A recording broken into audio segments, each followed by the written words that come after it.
This is dedicated to the homies that was down since day one. Welcome to Drop D.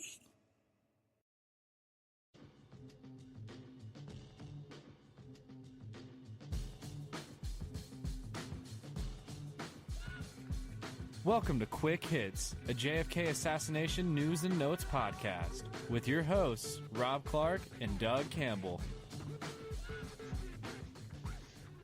What's up, everybody, and welcome to Quick Hits, a JFK Assassination and Notes podcast. I'm 50% of your host, Rob Clark, and along with me is my buddy, as always, Mr. Doug Campbell. Well, hello, Rob. How was your Christmas, my friend? Christmas was great. Uneventful. The kids had a great Christmas, and that's all that really matters. You know what? That's exactly right. We were able to be together, with the immediate family, small groups, but we did get together with the immediate family, and we had a good time. And, there was that McVeigh thing that happened literally a mile and a half from where I currently sit. That was pretty interesting. Still is interesting. Yeah, it's crazy. We had a kind of a crazy Christmas around here. Don't know what to say about that, but just glad nobody's hurt. But other than that, it was an exceptional Christmas, sir. Yeah, I'm just glad it wasn't a black Mustang sitting down there with a bomb in it. No. You done lost your marbles. The black Mustang is exactly where you saw it last, sir. The convertible has not moved. It is good. Safe and sound in a fortified bunker. In any other place, that would be deemed a suspicious vehicle. My car, why? But that's okay. Because it hasn't moved in 2 months. Oh, well, I just, what are you going to do? I got the other one. I've been driving it. But, you swap back and forth. Anyway, enough, That's true. Enough about my vehicular issues, sir. We have much to discuss on this episode number 17 of the show. So let's dive right in. I understand that you have brought a plethora of interesting topics. I do.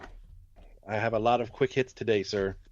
First up, have you ever heard of a lady named Verda May Harrell? That rings absolutely no bells, my friend. It didn't ring any for me either. But how about the name Johnny Witherspoon? Vaguely. But it's a pretty common, both are common names, the first name and the last name, as well. You know what I mean? Yeah. Well, Johnny Witherspoon is a woman, okay?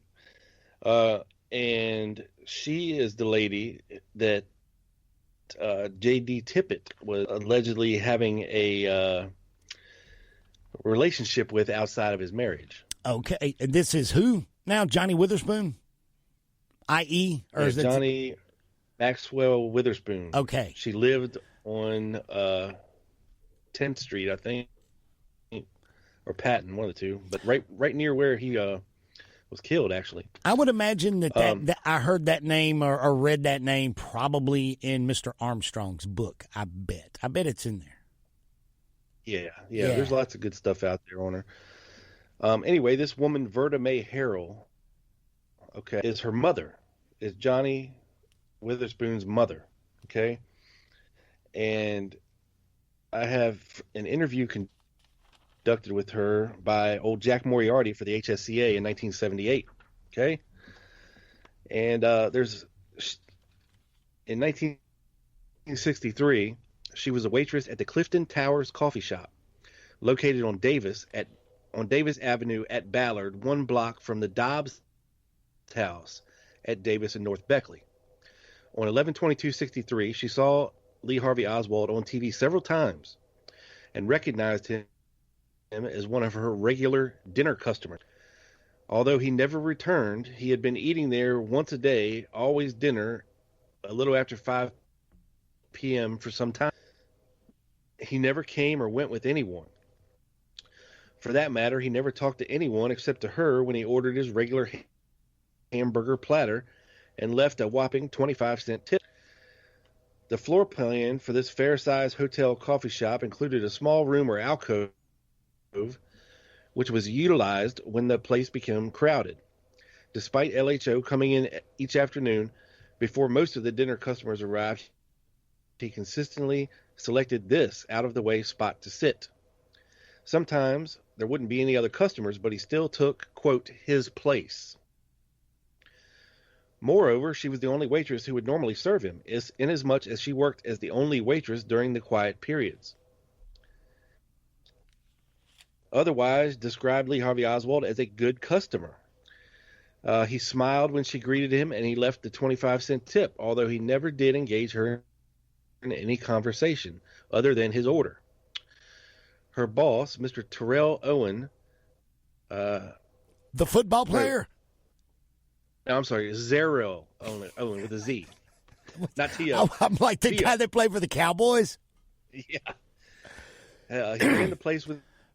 You'll have to excuse my friend Rob, everybody. He is a football fan, and it is just about playoff season. So, yeah. When she called the TV identification to the boss's attention, he said it wasn't the same man, and to stop saying that it was. She insisted that it was the same man who used to come in all the time, and was told they would not get involved, and that was that. She says there were few tears when JFK was killed, describing them as all Republicans. She worked there about a year, starting in the spring of '63, and her departure was not planned. She simply found a better job the following summer during her vacation in Kansas, where she remained a few years. She had the impression Oswald lived nearby before 11/22/63 because she saw him walking toward the coffee shop on occasion. He came from the direction of Zhang Boulevard. After 11/22/63, talking to some of the rest of the regulars, she found out that LHO lived in that red boarding house down on Beckley. She only recalls one man in particular, and he was a tall, red-haired man. All this took place to the apparent chagrin of Owen, the boss. She also mentioned, interestingly enough, a little black boy cook named Amos, about 16 years of age, whose parents, brother, and sister also worked at the cafe. On 11/22/63, the police called advising they were holding Amos as a witness in Amos so much Ewens. as he saw JFK shot. This would be Amos Ewens? She can't remember the family name, but Plunk was the brother's nickname, and he, quote, wasn't all there. Well, when you said that, I was just thinking, now what in the world would someone have to do or be involved in to get the nickname Plunk? Yeah, it's he must fall down a lot. Yeah. You never know. She doesn't recall any policemen as customers. However, she said she knew J.D. Tippit well. It seems many members of her family worked at one time or another at Austin's barbecue, and the owner, Austin Cook, had been a good friend for many years. She used to sit in the booth and talk to J.D. about raising kids. He was interested in the subject, and she had raised 10 of her own. She was aware of his 3 jobs and said the saddest aspect of the entire tragedy was the development of his older son in the wrong direction. It happened from the moment of JD's death. Tippit never came in her coffee shop. She never knew Jack Ruby. And the Clifton Towers is now a large parking lot diagonally across the street from the Methodist Hospital. All this is located in a section of Dallas known as Oak Cliff. So there's a couple odd connections of some key characters there. And I believe, if I'm not mistaken, J.D. Tippit allegedly got Johnny Witherspoon pregnant. Yeah, I had his illegitimate kid. I believe I did hear that somewhere, in the old information funnel. Somewhere that got that, so Dallas is a big place. Yeah, not as big, but comparatively as per capita. I guess in 1963. That all these somewhat fringe characters, work together, knew each other. It's just one of them crazy coincidence. Yeah, I think Amos was a dishwasher there after school. Oh wow! Yeah, it's crazy. I learned a lot about him in Greg Wagner's Lancer presentation. I guess I had become less familiar with the details over the years, but he was featured in Greg's thing, I believe. What was it called? Window Watchers. Yeah. his Lancer presentation. But yeah, that is interesting. And speaking of, you run across that thing a lot when you study this stuff. You know, connections and cross connections and weird. Oh wow, that guy was there too. You know, kind of stuff. I'm reminded a lot of what a small world, this world that we study was. Oh yeah, and you mentioned Greg Wagner. Everybody should head over to his site. It's called tangodown63.com. Yes, it's right up our alley. 1963.com. Let me get it right.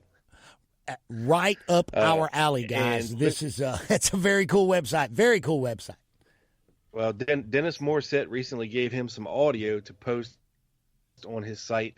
You can now go and listen with your own ears to the HSCA testimony of Harold Norman, Junior Jarman, and Amos Ewins, as a matter of fact. So head over to tangodown1963.com and check that out. I do believe I saw that posted online somewhere. Yes, sir. That stuff was now available at Greg's website. Good job, Greg.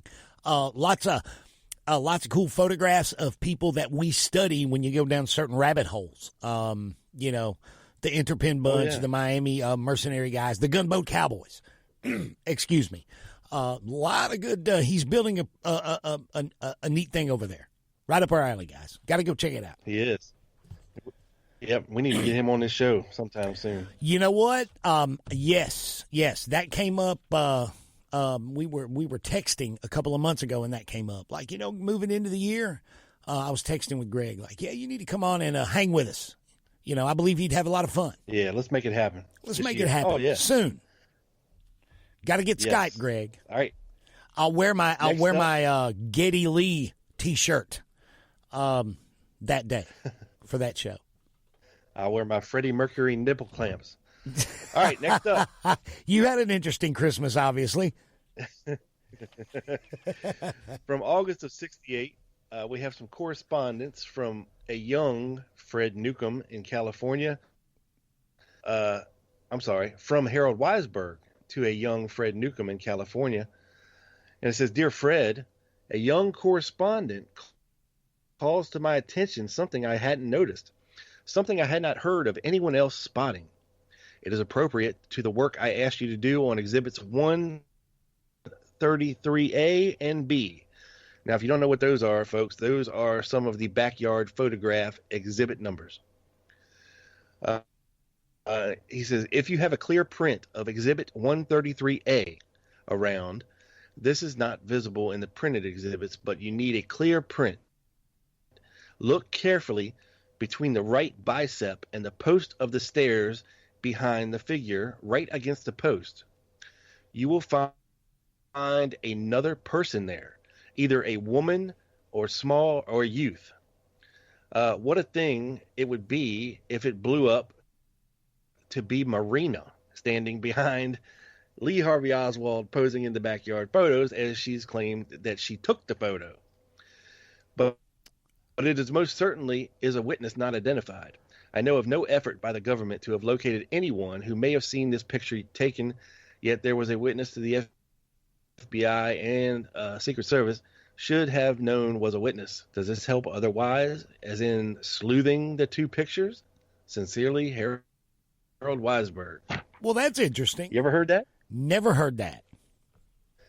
Yeah. Now, I went and I blew up the clearest picture I could find of exhibit 133A. You're making me want to do that right now, you know? Yeah. I mean, I'm sure everybody's going to pause this and go check it out real quick. But hey, check it out for yourself and see if you can see what Harold Weisberg and his informant was seeing. Crazy stuff. Crazy stuff. Were you able to spot what Mr. Weisberg spotted? Sort of. I mean, it's really? There's no way you could ever identify who it is. It's interesting. Somebody's definitely there. And then, like, if you look at the cover of Time Life magazine where the photo's been retouched, that's been taken out. So it's very odd. Okay, you know what? I just wrote down 133A. All right, I'm going to make a note that when we get finished recording, I'm going to spend a few minutes doing that, blowing one up and looking at it, and I will report back on Quick Hits 18, sir. What I see. What do you think? Sounds good to me. All right, cool. Because there's shenanigans with those photographs. That many shenanigans. Right down to where the front clip on the rifle for the sling is located. Shenanigans. That shit ain't right. I don't think it's real. You know what I mean? What do you think? Yep. Yeah, I agree. Yeah. Part of the frame up. So we have another part of the frame up. Another letter here from Fred Newcomb back to Harold Weisberg. Oh, okay. From February of 1968, and he's stating, "Here, dear Harold, here's some more trivia for your file. I was reading Lee Bowers' testimony last night, and most of it is either fabrication, fantasy, or deliberate lies." Well. Now, Mr. Lee Bowers, this was the railroad switch operator that worked in the railroad tower. Is that correct? Yes. Kind of a train dispatcher. That's it, yep. Said he saw he say 1960 or 61 Chevrolet come through with a Goldwater bumper sticker just before the assassination. Came through the parking lot there behind the fence on the grassy knoll. Yes. Died in a mysterious car accident. One car accident a few years later. Yeah. Also stated that he saw a police officer ride up over the curb, up the knoll, and that he saw men behind the stockade fence. So what Fred Newcomb is saying here, he says, for one thing, Bowers couldn't see Elm Street from his tower.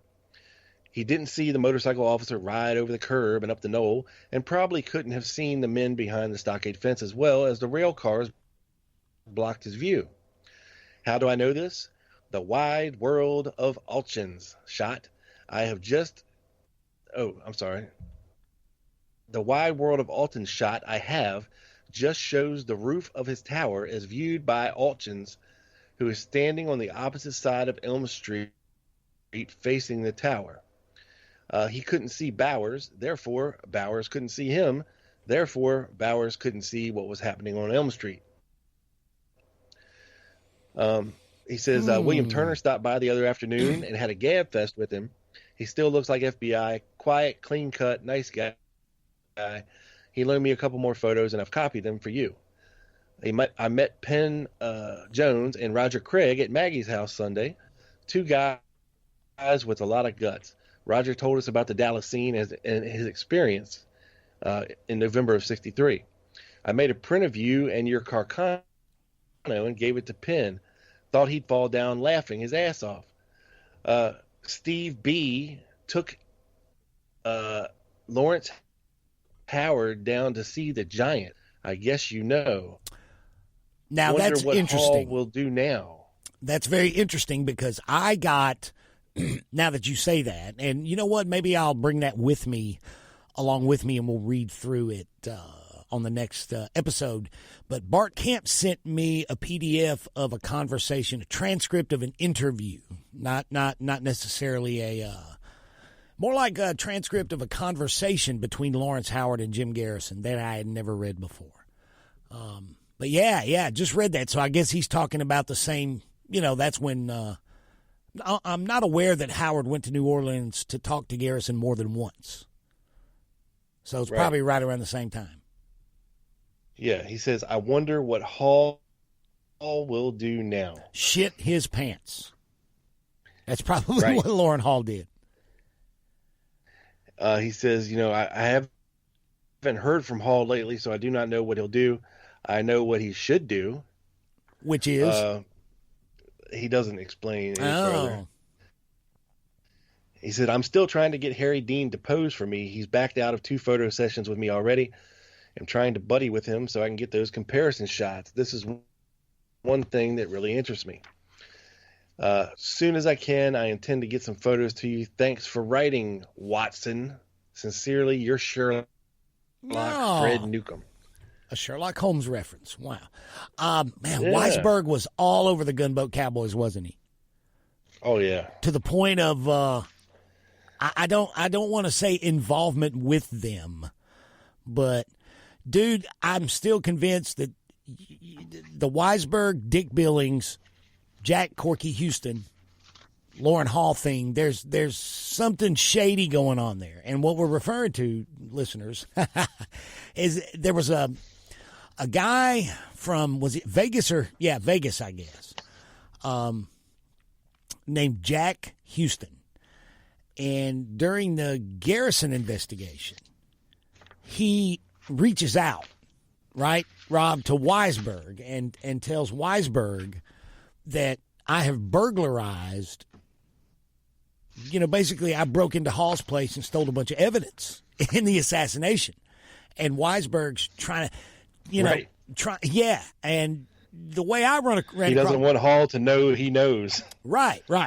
And then this was like 1967. So you fast forward to the House Select Committee on Assassinations, and there are some letters in the Weisberg archives between Weisberg and I forget who he's writing, his lawyer, I believe. But he's describing how him and Dick Billings are basically right next to Hall the entire time that Lauren Hall goes up to testify with immunity to the House Select Committee on Assassinations, and describing how they're shadowing him. They're literally like in the second row of the audience that day.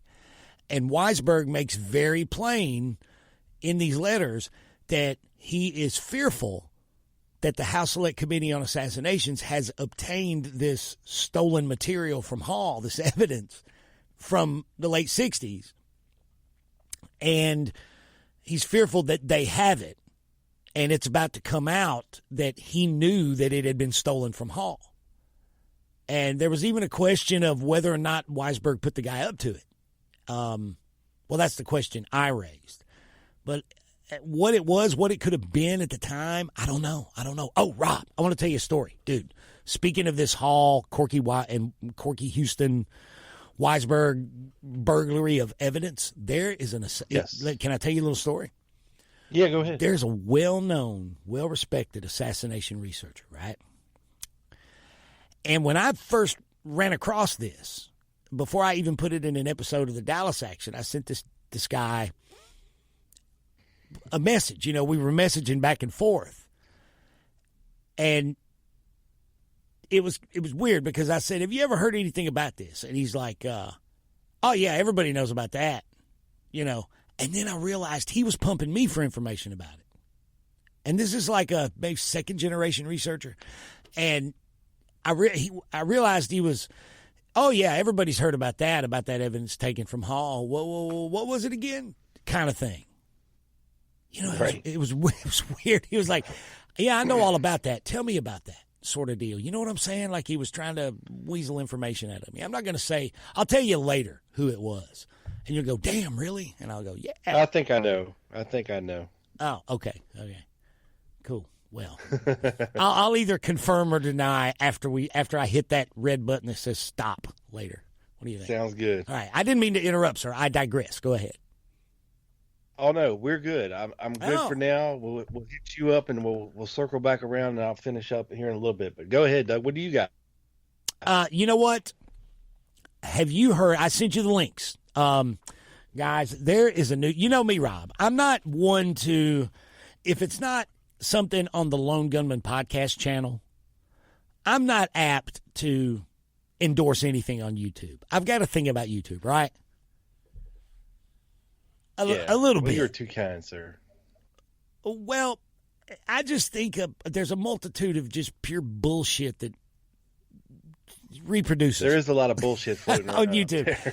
Yeah, you're not gonna. As far as our thing goes, you're not gonna hear Doug endorse a lot that's on YouTube. Everything on the Lone Gunman podcast channel is absolutely worth. Your archive thing from the vault, guys, check that out. You will learn so much. But I ran across another thing. Mr. Ted Rubenstein, Rob, our friend, sent me. There is a new 2-part documentary on the JFK assassination on YouTube, and it's a production of a television network called NHK, a Japanese public broadcasting network, and it is titled Oswald and JFK Unsolved Cases. It was uploaded. I don't know. Very interesting. Yes, sir. I don't know exactly when it was aired in Japan, but it was uploaded by this network themselves on December 4th of this year. At the time I watched it, it had already had 48,000 views. 2 parts. Part 1 is called The Pawn. Part 2 is called The Mastermind. And guys, I don't endorse much on YouTube, but this is really well done, and it's very interesting, and it lacks the crazies. Somebody did their homework, man. This thing, it's a great production. One problem I have is the George de Mohrenschildt character didn't have an accent. He talked like Robert De Niro in Goodfellas. I don't understand that, but that's the only. Hey, you know what? And that's me nitpicking, I guess, because other than that, it's really well done. It's got some great information in it. It's got heavy hitters, quality thinkers in this one, Rob. No ex-cons, no batty old women, no literary critics are in this one I could find. Dick Russell, Alan Dale, Mr. Jefferson Morley. Alan Dale's in it. He said he's in it if you freeze frame something. I guess it was one of the conference shots. I was talking to Alan the other day. He's coming on the show, Rob, very soon on the Dallas Action. John Newman, dude. Heavy hitters. I found this documentary to be enjoyable, informative, and well done. Even though I didn't, agree with everything in it, I found it to be those things, and I highly recommend it to our audience. Did you get a chance to see any of it? No, there's not enough hours in the day. I know, it's been a very rough 2 weeks for your boy at work, and trying to get everything crammed into 8 days instead of 10, and with the holidays, and yeah, no. Well, I tell you what, I have not got a chance to watch it yet, but I will. Let's do this. We will. We got one thing we're going to circle back around to on the next Quick Hits, right? The Lawrence Howard testimony. Between now and number 18, I'll give you some of my thoughts on it, on some of the content, what jumped out at me. And then maybe on the next one, if you get a chance to watch a little bit of it, maybe you can take some notes and expound upon it. Sure, what do you think? Sure. Cool? Yeah, I'm interested to know what you thought about it. Well, it featured what you gleaned from a few interesting notes. You do know who Ralph Moet Larson is, correct? Yeah, I saw him in Dallas speak. Yes, this is the career CIA officer. Let me get my notes over here where I can read. Actually, I may have seen the Japanese film crew filming some stuff there at the conference. Well, it's very recent. Maybe where they hit up a lot of these guys. May very well have been. Absolutely. You were at that conference. Absolutely. You know what? I think that's right.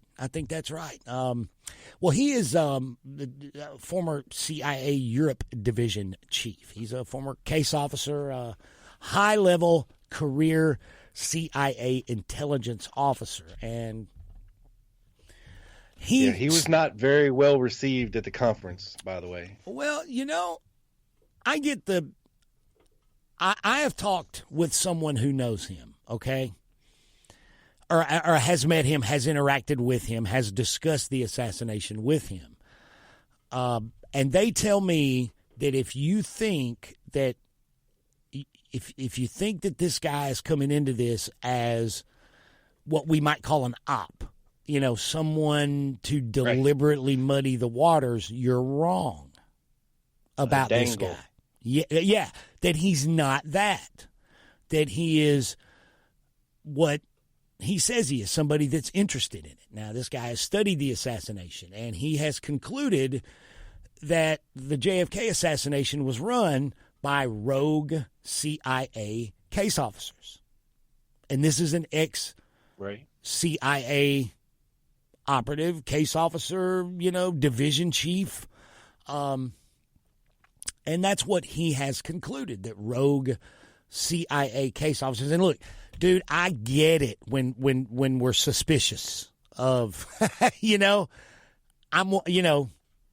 we're one of us. It's our thing. I mean, we do get suspicious of people like this with damn good reason, as much as the water has been muddied deliberately over the years.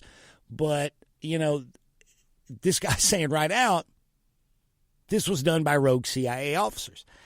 And he points the finger at two people.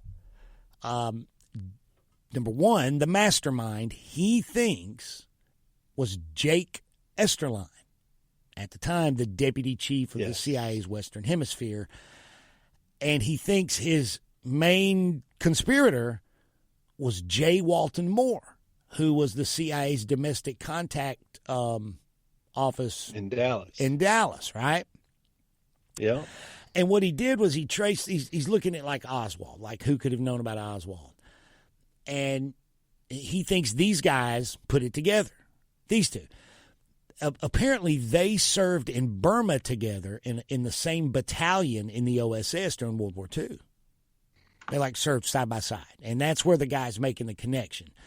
And he says there were only 1 to 2 dozen CIA officers in the right spot to have access to the Oswald information, the Oswald legend, the Oswald file, the soft files and whatnot. Now, I'm going to explain what he's saying here. Now, this is, number one, is he so far, other than who he pinpoints as the mastermind or whatever, I don't understand why he's people aren't even willing to sort of listen, some people, because isn't that kind of what a lot of us have been saying for years? Rogue CIA case officers manipulating the Oswald legend? Yeah, just not these ones. Yep. Just not these two guys, right. But now I paid attention to this because they broke down his theory pretty well. And I want you to, where he pinpoints the whole thing beginning?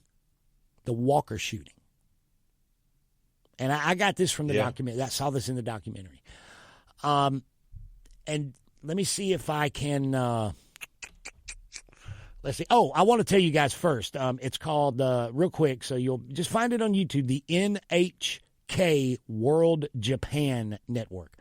It's a Japanese public broadcasting service. Part 1, the pawn. Part 2, the mastermind. I'll read the description for everybody. Details behind the assassination of U.S. President John F. Kennedy remain clouded in mystery. Part 1 of this 2-part documentary examines events that influenced Kennedy's killer Lee Oswald during his time in Japan and the Soviet Union. It's very interesting, guys. Check it out. But anyway, back to Larson, Rob. This is what the guy says. Okay, we know that J. Walton Moore basically went to DeMoore and Shield and said, babysit this cat for us, right? Right. Look after this cat for us, for the CIA. Right? We know that. We know that. And that's what... Keep an eye on this kid. Keep an eye on this kid. Larry Hancock, in his new book, Tipping Point, which is on Mary Farrell Foundation, says that the evidence now suggests that Moore, talked DeMoore and Shield, gave DeMoore and Shield the idea of telling Oswald to write that historic Russian diary, his memoir of his time in Russia. Right. That it was like a trick to get Oswald to kind of debrief himself for the agency, because Oswald gave DeMoore and Shield a typed copy. He said it's unthinkable that DeMoore and Shield didn't give a copy to J. Walton Moore. Oswald debriefed himself for the CIA and never knew it. Right. Right.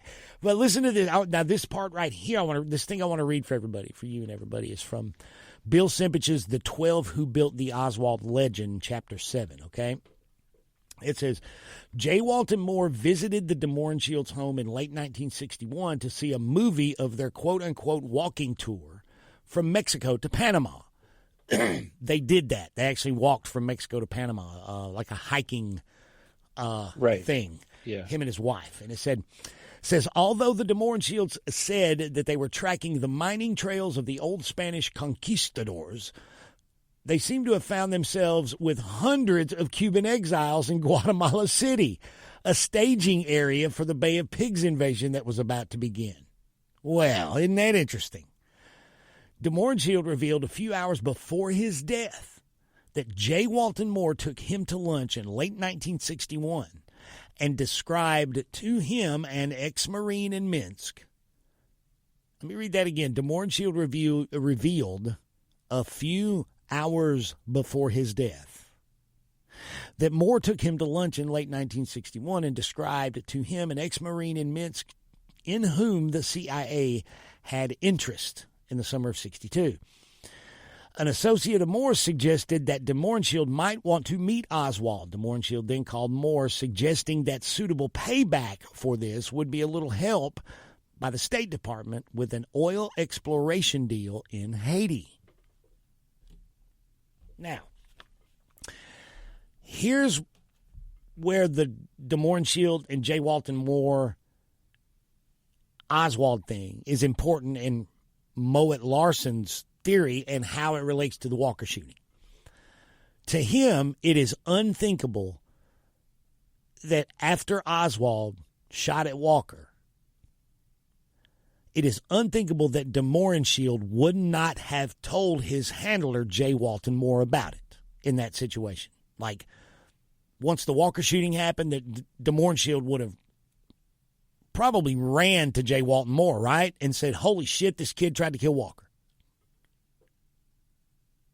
You agree? I agree.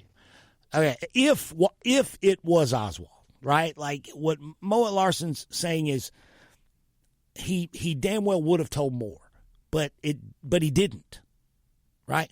What he's saying is that Demoreshield did tell Moore about it, but the information stopped right there. That at that point, Moore and Esterline had found their patsy.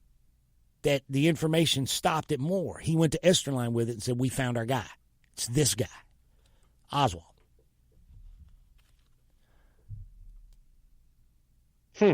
Yeah.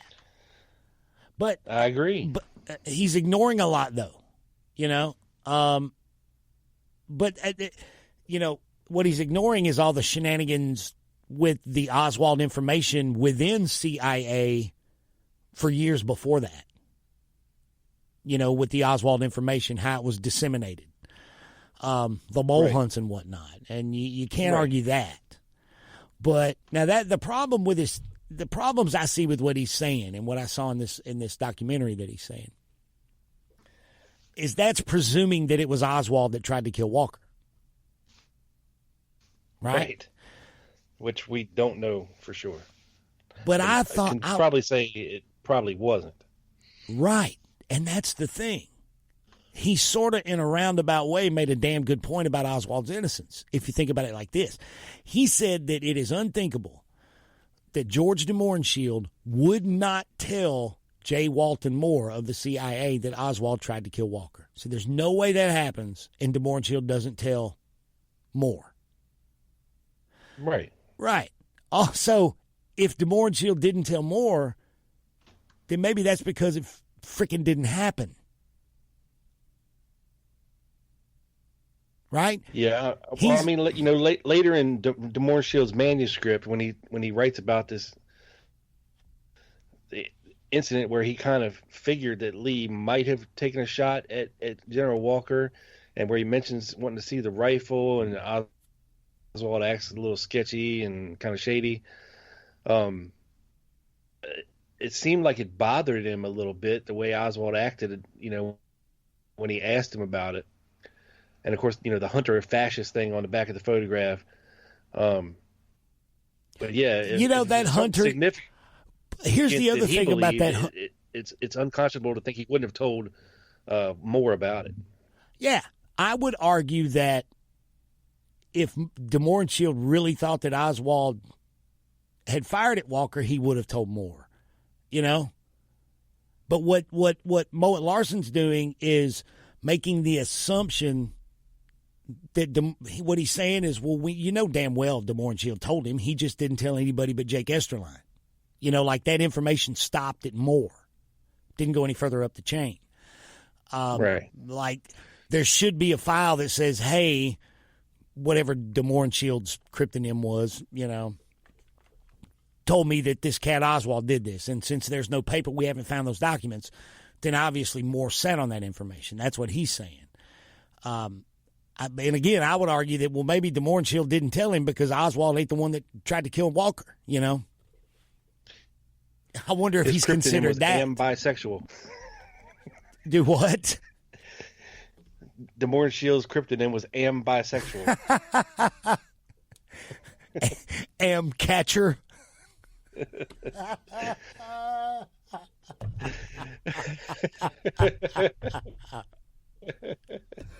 Whoo! Okay, that's all I got. You guys watch that documentary, please.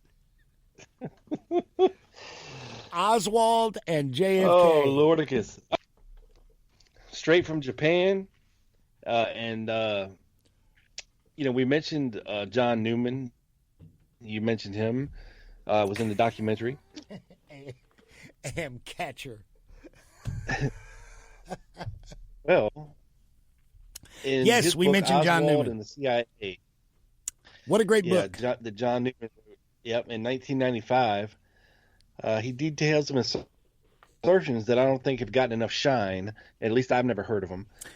This comes from an article published in USA Today on August the 30th of 1995.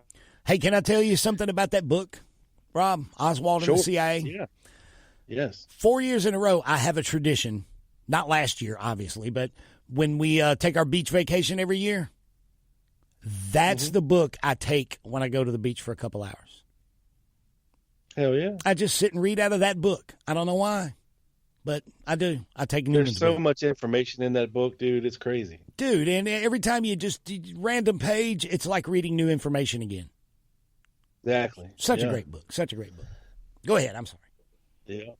A newly uncovered JFK assassination document is reviving questions,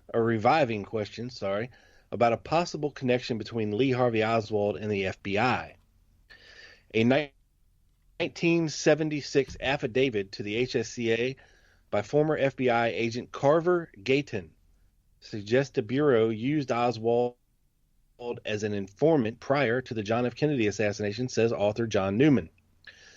This thing has been kept under wraps for 20 years, Newman says, who says he discovered the affidavit at the National Archives while doing research for his new book, Oswald and the CIA. The FBI, as far back as J. Edgar Hoover's tenure, has steadfastly denied Oswald had ever worked for the Bureau. FBI spokesman Mike Corton Tuesday declined comment on Newman's claims. Meanwhile, a 30-day deadline expires today for Clinton to decide whether to allow the release of additional JFK documents. In his sworn affidavit, Gayton says he was told a year after the assassination by then FBI agent James Hosty that Oswald had been a PSI, which is a potential security informant for the FBI. Authorities say Gayton, who couldn't be reached for comment Tuesday, later denied that Hosty made the remark. But it's in his affidavit to the HSCA. It says Hosty, who is writing his own book on the JFK case, denies ever making that statement to Gayton. And the former Dallas FBI agent who monitored Oswald's activities declined to explain, except to say that the matter will be explored more in his book. Oliver Buck Revelle, the FBI's former criminal investigations chief, says the PSI designation does not necessarily mean that Oswald became an informant, but that he was potentially suggested as an informant. It merely suggests the FBI had an interest in possibly turning him into one because of his Marxist connections and Russian wife. I've seen nothing indicating that he had any sort of informant status. But Newman, a former career U.S. intelligence analyst, says the PSI designation suggests Oswald was a low-level informant for the Bureau. That combined with a lot of the stuff that I found when looking into what was going on in New Orleans, I would tend to concur. And I'm sure the name Warren DeBreeze meant something to Lee Harvey Oswald. Interesting there, sir. Undoubtedly. There's so much connecting Oswald with the FBI. I don't know, it's not in doubt for me. He was an FBI informant. Yeah. Now I have a letter from I think didn't Harold Weisberg to John Newman. Didn't I was going to say, we talked about that on the last show, like on the last episode of this podcast. Like, if you get arrested, you don't call the FBI, you don't tell them to bring you an FBI agent unless you think that FBI agent's going to get you sprung. Yeah, and pretty much Orestes Pena has thrown it all out there about Warren DeBreeze and LHO and Carlos Bernier and all this other stuff. So, and we've got the dust up with Hoover calling the Dallas authorities after the assassination, telling them to retract that shit. You know, what was his number allegedly? I can't remember. Oswald's alleged informant number. S172. Yeah, maybe. Yeah. All right, next up we got a letter from Harold Weisberg to John Newman in 1995. And he says, "Dear John, I've heard third hand that you've discovered a forged Oswald handbill. That is very interesting. Years ago, researcher Paul Hock made a study of that business. The history of the actual one is not quite what the government said, and most critics believe, if that is of any interest to you. For one thing, it was not Oswald who picked the handbills up. For another, as soon as the FBI learned that the Secret Service was making an investigation into it, it had the Secret Service called off of the investigation and then did nothing except blur it over. Anyway, hope your book is coming along. Sincerely, Harold." Well then. Interesting. Very interesting. He could be cantankerous, couldn't he? You know, I've always wondered, Doug. What's that? Why Oswald would print the address 544 Camp Street on those Fair Play for Cuba handbills.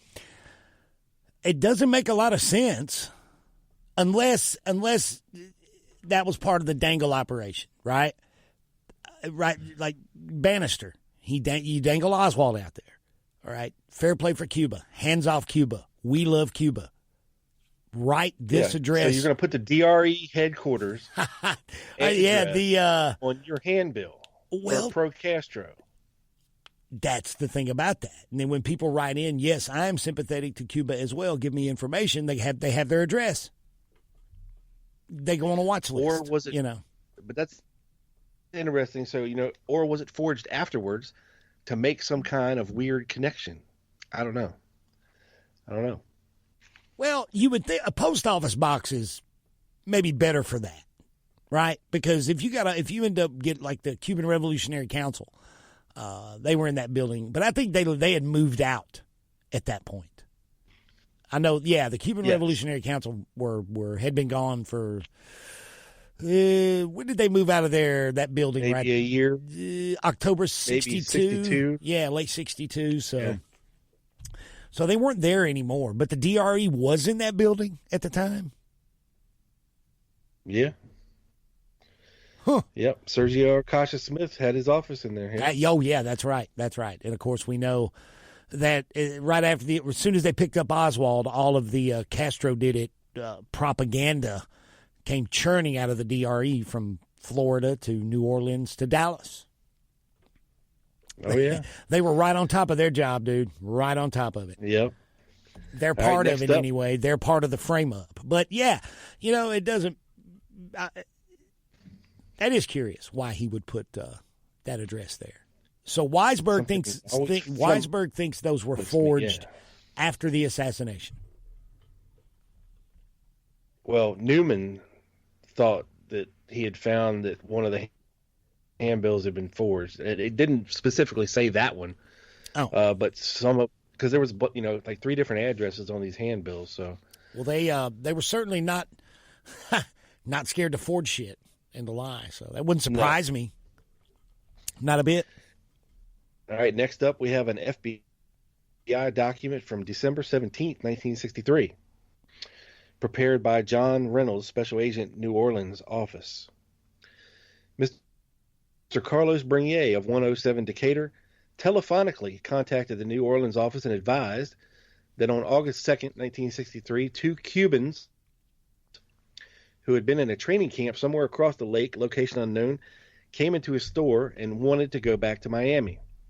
Bernier stated that he arranged bus transportation for them and that these two Cubans told him that an individual in the camp named Fernando Fernandez Barcena was a Castro spy. Bernier said he later learned that some letters written by Barcena had been intercepted, one of which was to the Cuban embassy in Mexico City. Bernier said that he believes that Barcena was questioned by agents in Miami and said there was something about the activity of Barcena in the Miami Herald. Mr. Bernier advised that the above was being called to the FBI's attention at the time since Lee Harvey Oswald had appeared at Bernier's store a mere 3 days after Barcena or the two Cubans came into his store. Because Lee Harvey Oswald came in on the 5th and offered to train said guerrillas. Right. Bernier said he knew of no connection that Oswald had with any Cubans and that Oswald made no mention of any Cuban training camp and gave no indication of knowing about a training camp or being acquainted with any Cubans. Yet he offered to train guerrillas. Okay. Anyway, I guess Mr. Bernier thought that this was important information to go to the FBI with. Interesting. Next up, we have a Dallas FBI memorandum to the special agent in charge of Dallas from Special Agent Robert Gemberling concerning the assassination of President Kennedy. Hey, have you ever read the complete Gemberling report? Yes. I've never seen the complete Gemberling report. I've seen parts of it, but I know I guess the one I saw, parts of it were missing or not released yet. I've never read the whole the complete one. Yeah, well, here's a weird part of it. I mean, Gemberling had a very wide swath of information that he culled for his report, and in this memorandum dated July of '76. Okay. He says that a bureau telephone call instructed Dallas review references in caption case concerning Frank Anthony Sturgis, whose true name is Frank Fiorini, and references on Wally Weston, who were recently in the news. Frank Sturgis has alleged that Jack Ruby and Fidel Castro allegedly met in Havana, Cuba, 10 weeks before the assassination and discussed arms purchases for Cuba. So this is Frank Sturgis saying that Jack Ruby and Fidel Castro met in Havana 10 weeks before the assassination. 10 weeks. About what? When is that? So you're looking back September sometime, probably. Mm-hmm. You know what? If I had my John Armstrong. Or late August. That's such a great book. You could probably flip right to it, late August and see where Ruby allegedly was. So Sturgis is wow. Sturgis is saying that. There you go. Again, trying to make the Castro tie-in. Trying to sell that angle for sure. Sturgis is, and he was up to his neck with it. Jerry Buchanan, one of the Gunboat Cowboys, his brother. What was his brother's name? Buchanan, the James Buchanan. He was a stringer for the Miami Herald, and a lot of that DRE propaganda. Oswald was with Castro stuff that began immediately after Oswald was arrested, went through James Buchanan. They were right in there with him, So Sturgis is doing about the same thing. Here's where it gets weird, though. Yeah. So Wally Weston, okay, the name's familiar because he actually worked as an MC in Jack Ruby's Carousel Club, okay, until September of '63. And Wally Weston is alleged to have recently stated that Jack Ruby and Lee Harvey Oswald knew each other and had seen them together. On July 19, 1976, a supervisor at FBI headquarters was informed that the report of Manning C. Clements, dated November 30th, 1963, at Dallas. In the Jack Ruby case, contained interviews on pages 514 to 516 of Sherry Angel Weston, also known as Sherry Angel, the wife of Wally Weston. And on pages 781 to 783, there was reflected an interview with Wally Weston himself on November the 24th of 63. Supervisor was informed that Dallas Airtel to Bureau dated 5/28/75 contained information wherein Sherry Angel, the wife of Wally Weston, from whom now she is divorced, had alleged she was interviewed by FBI agents recently in Los Angeles on a wide range of topics, which was established to be untrue. Supervisor was informed that the following reports, all under the Lee Harvey Oswald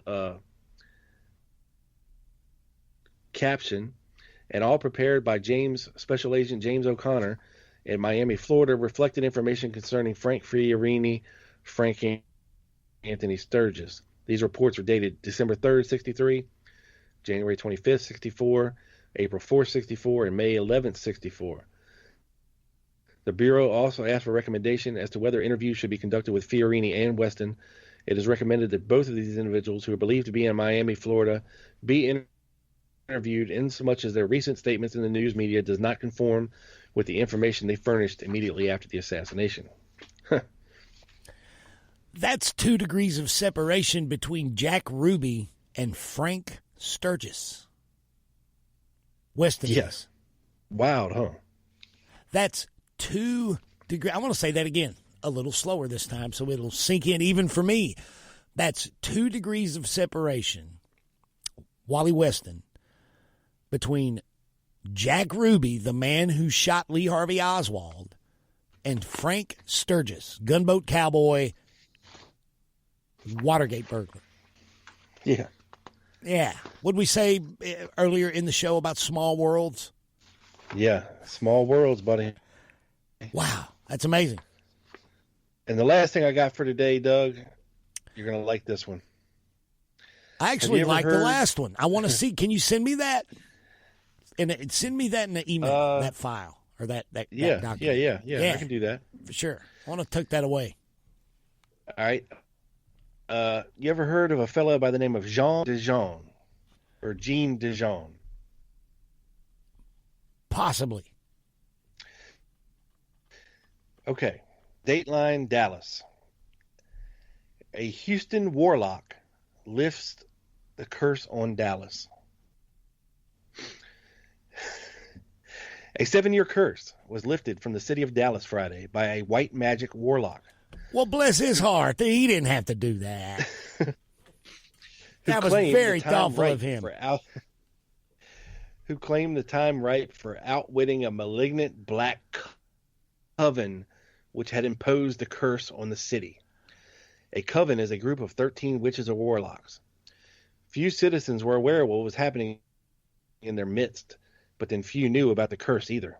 You know what? I've heard of this. I know where to find them. It's the Dallas Cowboys front office. I don't. Spoiler alert! I don't like the Dallas Cowboys one bit. I'm sorry. Go ahead. I wasn't sure if that joke would land, but damn, it did. Thank you, Rob. I thought it was on the board of Kappa, but I digress. Gene, who, when not lifting curses, is a Houston psychologist named Gene McIntosh, slighted from a black velvetized Cadillac at a downtown intersection to proclaim the city free. A velvetized Cadillac. A black. If this doesn't call for a Google image search, nothing does. A black velvetized Cadillac.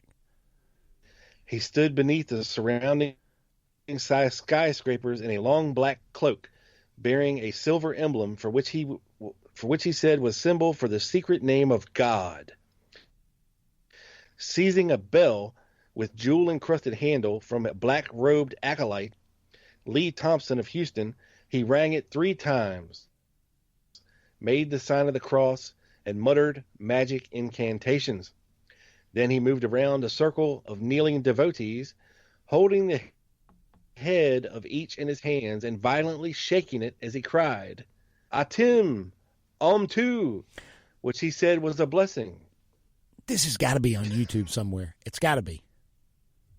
As the brief ceremony ended, DeJean cried loudly, "Free! Free! Everyone is now free!" A Dallas cop and a crowd of homegoing office workers gazed stoically at the weird scene. "Anyone care for a blessing?" the warlock offered. Several people in the crowd, apparently overcome by the occasion, kneeled on the dusty sidewalk so their heads could be shaken violently. DeJean, who calls himself a high priest warlock, later explained that he became aware that a black magic coven in Dallas had put a curse on Dallas about the time of the President John F. Kennedy's assassination in 1963. He had to wait 7 years, he said, before his white magic could lift it.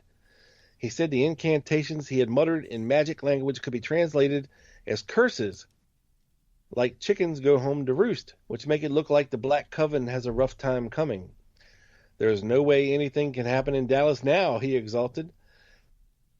"Politicians can come, presidents can come, and everything will be fine, I promise." DeJean said he was working next on a curse, which he says causes U.S. presidents to die in office every 20 years. He did not say who imposed it. "I hope to break the 20-year-old curse next," he said. There was possibly no connection, but the Texas Association of Magicians is having a convention in Dallas this week, and Jean DeJean happens to be a member of it. "Pure coincidence," he says, "but there are strong psychic powers in Dallas, evil forces afoot everywhere. Incidentally, black magic warlocks are the destructive ones who impose curses. White magic warlocks are the other kind who lift them." And then, accompanied with the article, is a picture from the paper of Jean DeJean and his acolyte, Lee Thompson. Both are from Houston. And, they look straight out of like a 1960s movie. Houston sounds like a silly place. Let me just say that now. Yeah. Yeah. So that is all I got for you for quick hits. Well, good. You know what? Good for Dallas that their curse is lifted. Hallelujah. Yeah. Maybe they'll win a playoff game now. Yeah, nothing bad has ever happened in Dallas since he lifted the curse. Really? Except the Capra Conference 2019. But, I'm sorry. I digress. Okay. Hey, interestingly enough, Rob, social media. Social media. Yes. Yeah, there were some shenanigans. Are you ready? I'm ready.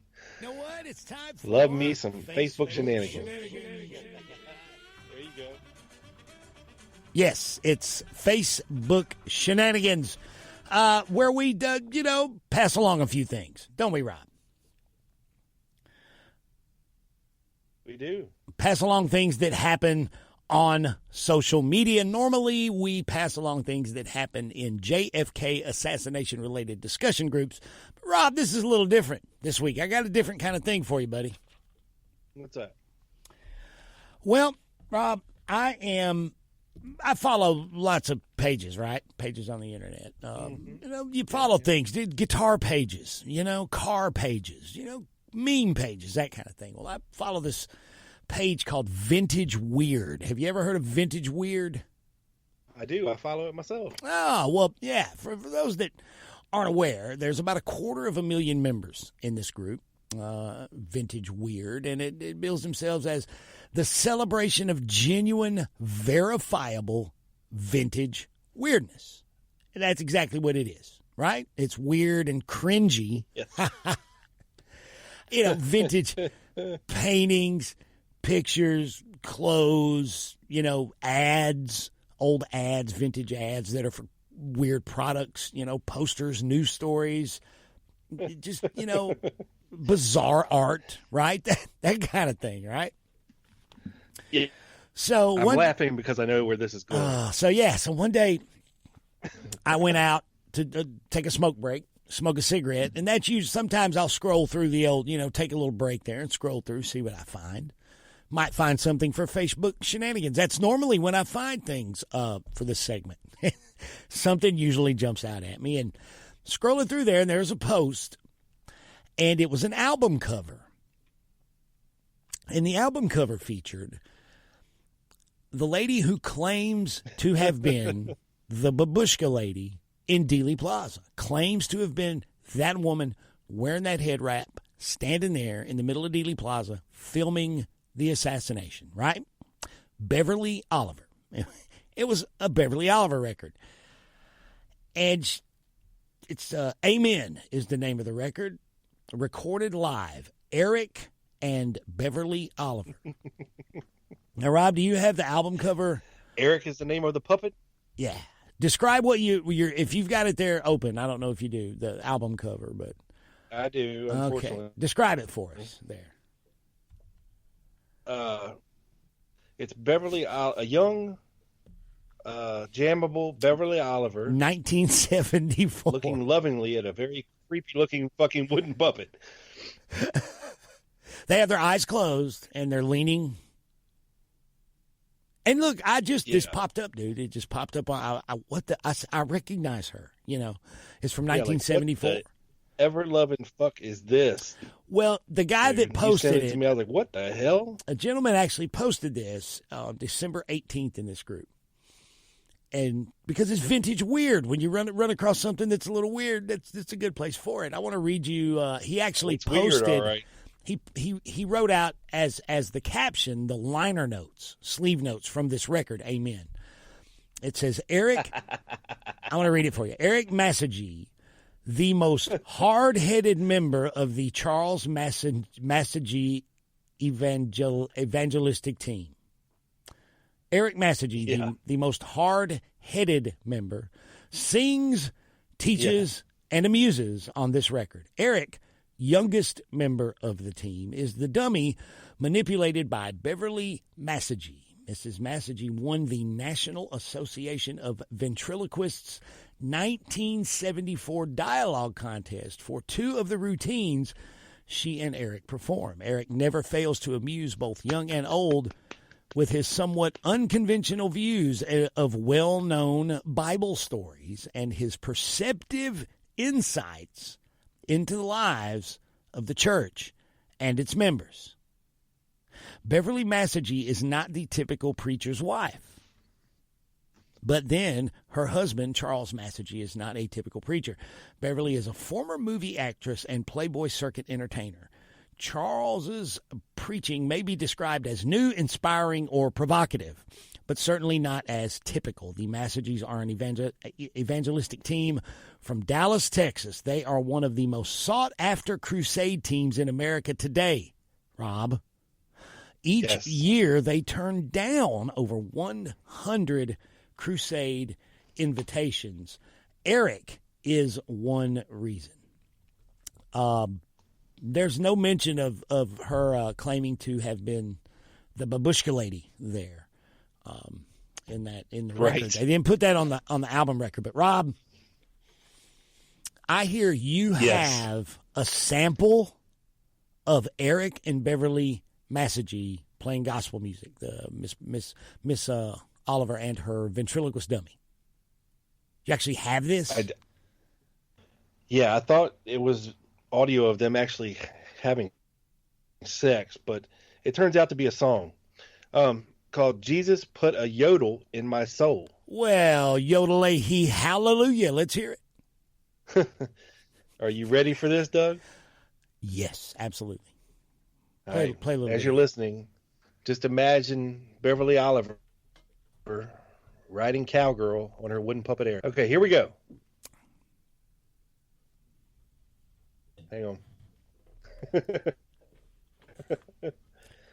Like the way he keeps you guys in suspense. Oh, here we go.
Well, isn't that special?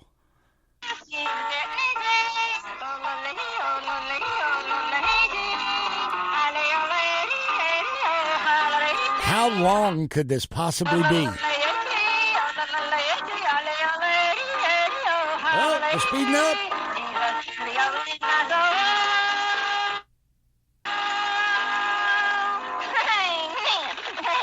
Amen. Amen. We did it. That piano player's fucking rocking, man. Wow, that piano player was throwing down, dude. I don't know who was playing the piano, but they were on their shit that day in that tent revival. So anyway, what does a gospel singing, yodeling ventriloquist dummy have to do with the JFK assassination? You guys read in the show notes. Now you know. Yep, not a damn thing, but highly entertaining. Highly entertaining. Yeah, man. You know what? And I'm all about whatever your creative endeavor is. You go for it. You be creative. Absolutely. There are yodelers who think stuck with yodeling puppets instead of getting your feet into the JFK. Yeah. But hey, who am I to judge, Rob? There are yodelers out there who think this podcast is fucking stupid. So, who am I to judge, right? Yeah, exactly. Oh, speaking of Jesus. Yes. Hey, other than that, the only thing interesting that's happened on Facebook is that blogger and researcher William Kelly told me to get lost. Yeah. He did.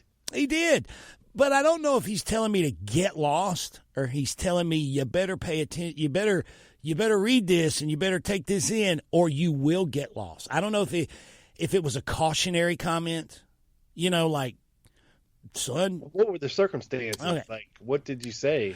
Someone posted a link to an article on the R.P. Janus book, The Scorzani Papers.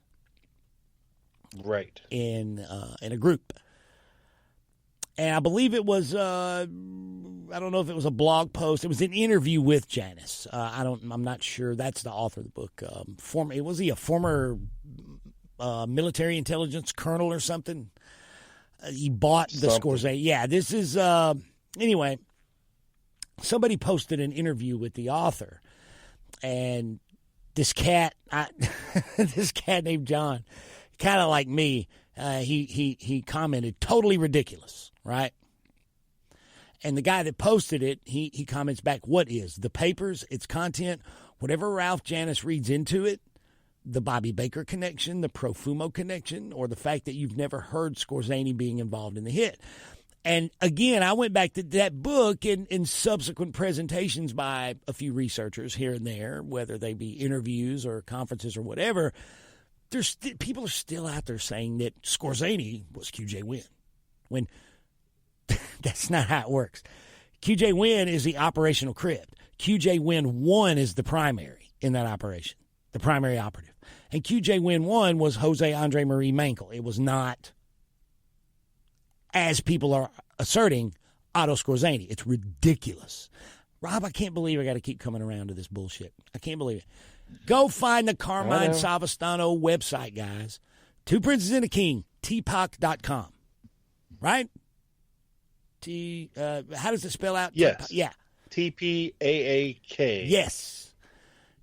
.com. We have QJ Win 1's freaking contract. You are going to be QJ Win -1, the primary for the operational designation cryptonym QJ Win. And we are going to pay you this much, and we are going to give you this much expense money. We are going to do this for you. And we've got the contract. It's declassified. It's ridiculous. So I commented, QJ Wynn was verifiably a guy named Jose Marie Andre Mankel, not Scorzani. I agree. It's ridiculous. And I put the link to the QJ Wynn page at Mary Farrell. Just go read these, right? Just go read these.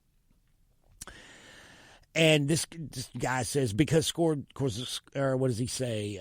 Because Scorzani is definitely not Berger or Mankel, this renders the Scorzani papers ridiculous. I commented back that Scorzani was QJ Wynn and that he and his wife masterminded the JFK assassination is central to the book.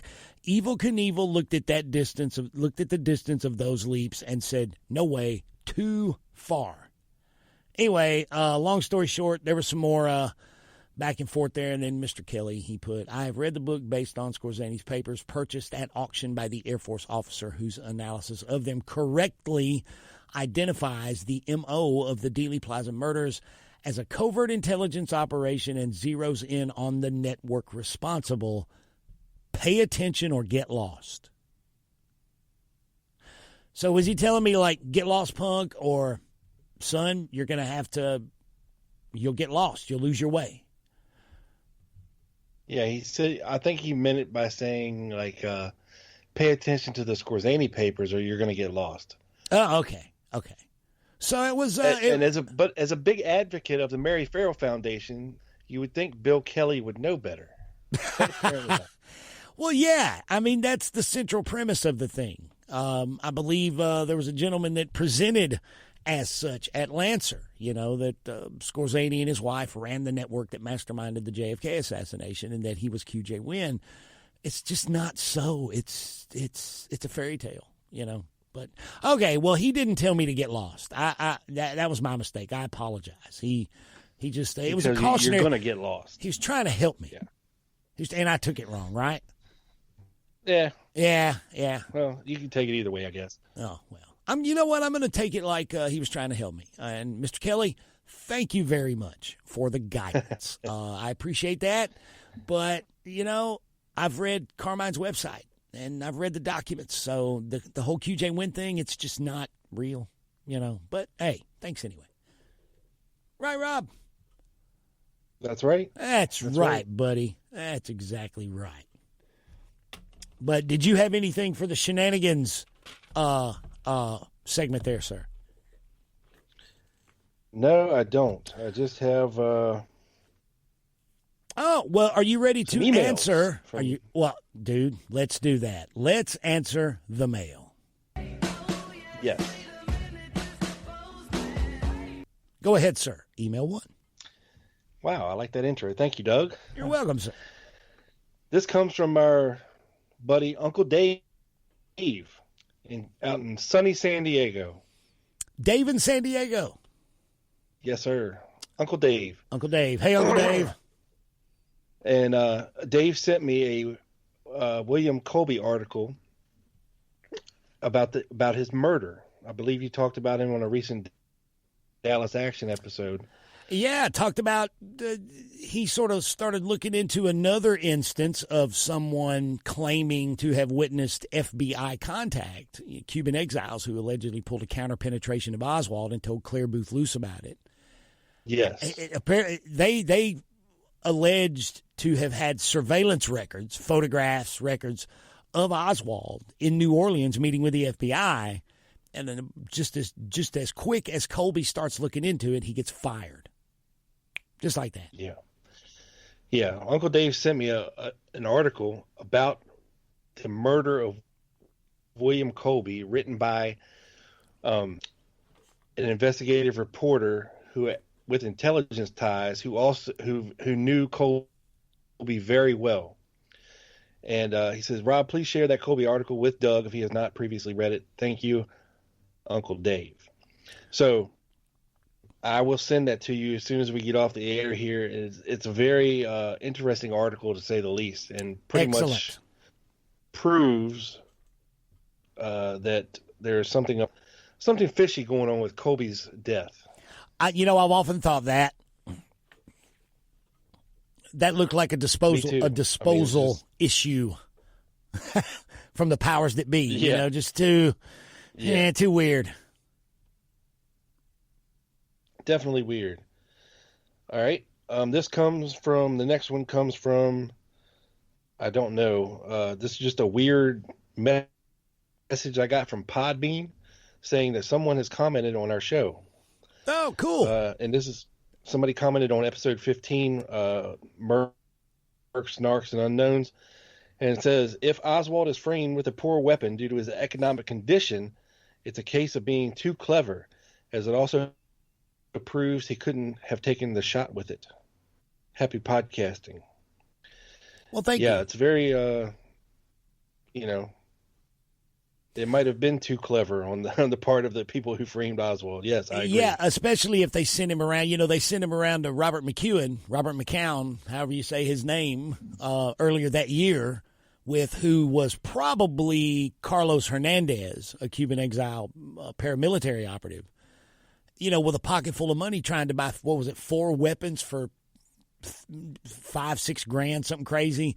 And when the guy's like, this is Oswald we're talking about. You got him out, and then he says, I'm not selling you nothing. And then he says, look, how about one rifle, $10,000? Then you frame him with a piece of crap, but you got somebody going around trying to pay, exorbitant amounts of money for weapons at the same time. The legend clashes, the frame up, you know what I'm saying? Yeah. This is the same guy that Jack Ruby sent a letter to. And he wanted a letter of recommendation from McEwen to Castro, and was willing to pay, I think, $25 grand for it, or some crazy astronomical number. But never McEwen and Castro were friends. McEwen had provided a lot of arms for Castro's revolution. They had become pretty tight. Yep. So he was a known gun runner, but he had been convicted, and I believe he did a little time. And at the time, at the run up to the Kennedy assassination, he was trying to stay clean. When this Oswald imposter showed up, hey, I'll give you 10 grand for one good rifle. But then he's framed with a $12 rifle. Yeah. Very odd. Very odd. All right. Our next one comes from Carlos. He says, hello, how's it going? Hope all is well. I have some cool information that might interest you. Your podcast, Quick Hits, a JFK Assassination news and notes, has good performance in some rankings in the last 30 days, Doug. Really? This comes from podstatus.com, sent this email to us to let us know that we were number 45 in the category of true crime in the country of Greece. I'll take that. You know what? On the Dallas action. That's pretty good. Dude, on the Dallas action, when I start the second segment after the soundbite, I do a little plug for Quick Hits. In the last couple of ones, I've said this podcast is really blowing up and really taking off. See? I wasn't just bullshitting. Oh, it really better. is. Oh, really? We were number 111 in the true crime category in Taiwan. Number 161 in the category true crime in Italy. And we were the 183rd most popular podcast in the true crime category for Austria in the month of November. So we are killing it, sir. Dude, we're not even the 183rd favorite podcast in my house. Right? So yeah, Greece loves us, and fuck everybody else. We're not even the 10th. We're not even the 50th favorite in like my hometown. Right? But I'll take all the love we get, man. Absolutely, that's good news. 45th in Greece. Did you? So this data is. I wonder what the population of Greece is. It's a tiny island. It probably is not very much. 52. That's it. Yeah. And I wonder if they really even know what the hell we were saying. Being as we speak English here. You know what? I'm going to do this. We joke because we're jokers, and we joke. But to everyone in Taiwan, Austria, Greece, Italy, that if you're listening to the show right now from those places, thank you from the bottom of my heart. Rob may scoff, but me, no, never. Yes. Mexico, United States, Canada, England. Come on, step it up a little bit, goddammit. All right. Yeah. What's up, Canada? It says, happy podcasting. Love Carlos from Pod Status. Thank you, Carlos.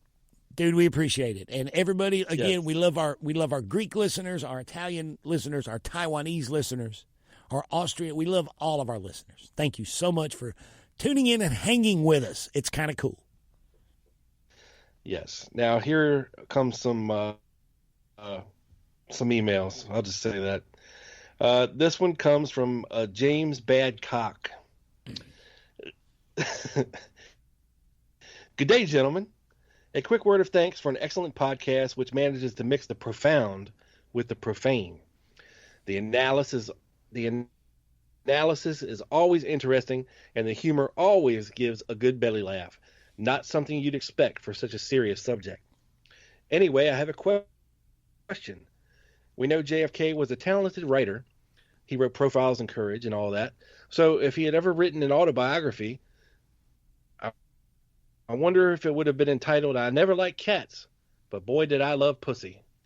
Wishing you the utmost of propinquity for the new year, James Badcock. I'm going to go out on a limb and say he wouldn't call his book that.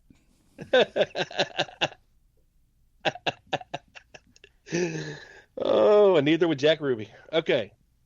No, He just eat him and stuff. This one comes from Joy Hunt, who I believe is E. Howard Hunt's ex-old lady. Hello, guys.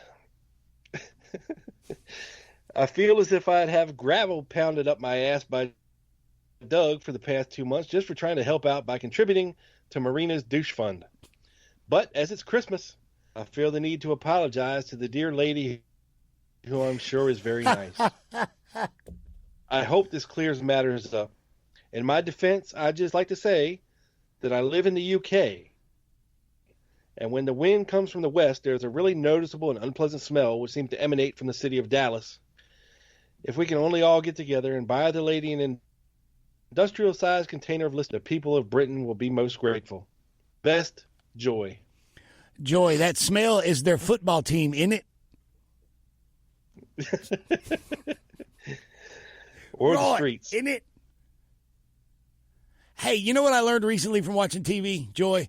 Scottish people, when they say, no, it wasn't, you know how they say that? Nay, it wasn't. That means no, it wasn't. Thank you for listening, Joy. All right, we have another email from someone we've gotten emails before. Tim the Eugenicist Sweatpants, okay? What? What'd you say? This is an email from Tim the Eugenicist. Tim the Eugenicist Sweatpants.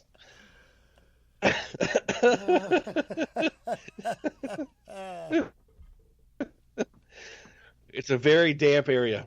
Okay, he says, what's up, quick hitters? I got to return this new t-shirt y'all sent me. You got the logo right. I tied a dog knot with Ruth and Marina, but you forgot the line in McMinnville, Tennessee. Gotta run. I got to McMinnville, Tennessee. Is he in McMinnville, Tennessee? I don't know. I know where that's at. I've been through there. We call it McMethville. He says, gotta run. I got to listen to this 7-hour CD set I got from my lady for Christmas. It's Lion Leroy Fletcher Prouty explaining how Santa's secret team of reindeer provides protection while he goes around giving young ladies a substantial present from his bulging sack. Lovingly, Tim the Eugenicist. It throws them back into the left. His present. Oh, I love these emails, man. I'm fucking crying over here. Okay. last email we have. We wondered how many episodes it would take to get bulging sack into one of these things. BTFU, it took 2. This one, it took, what are we on? 17? 17, yeah. Is an email from Ann Chapman. Hello, Ann. Yes, she says, hey, guys. I know it's not JFK related, but I just want to say, Pastor Thaddeus Matthews for Congress. Cheers, Ann. Well, okay, cool.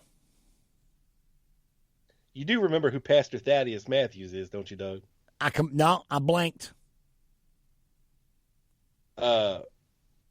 BTFU, Pastor Thaddeus Matthews. Oh, the cursing, Oh, that guy. You were supposed to get us an interview with him. Yes. Ann, can you make that? Ann, do that. Reach out, be like an associate producer for that segment for us. Reach out to Thaddeus Matthews and tell him you know some podcasters that want to interview him. So we want to interview him on BTFU or other podcasts. Won't you do that, Ann? Reach out to him. Set that up for us.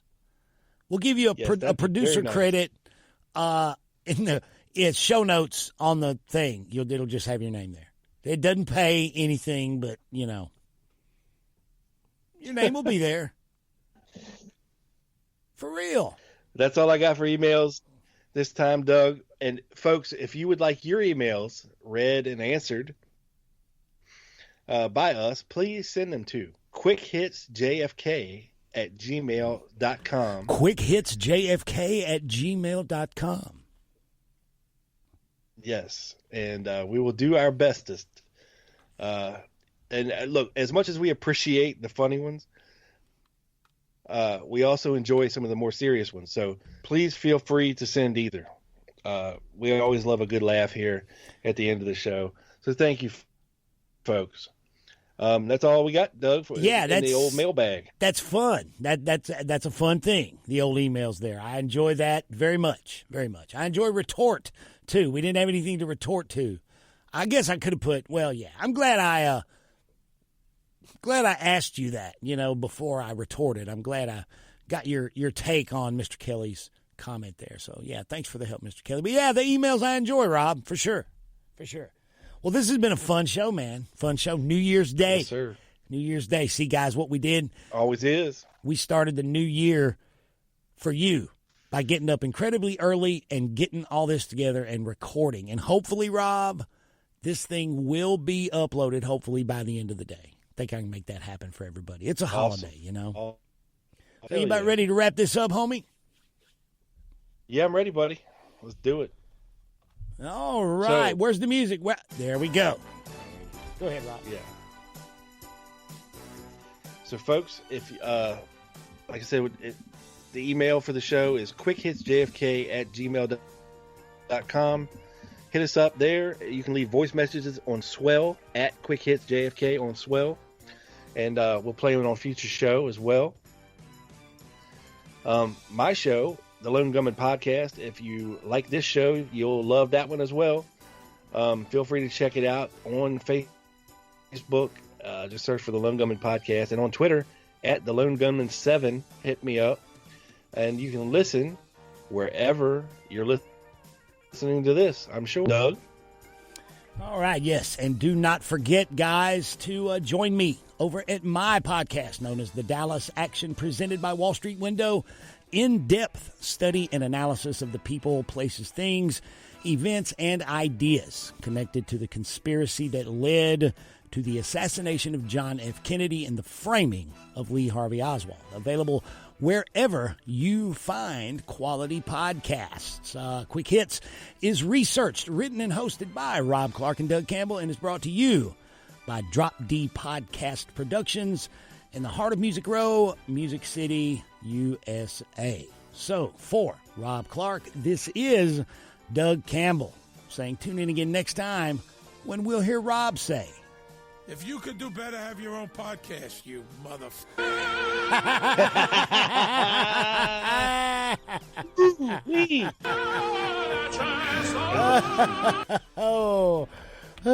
We are out. Peace.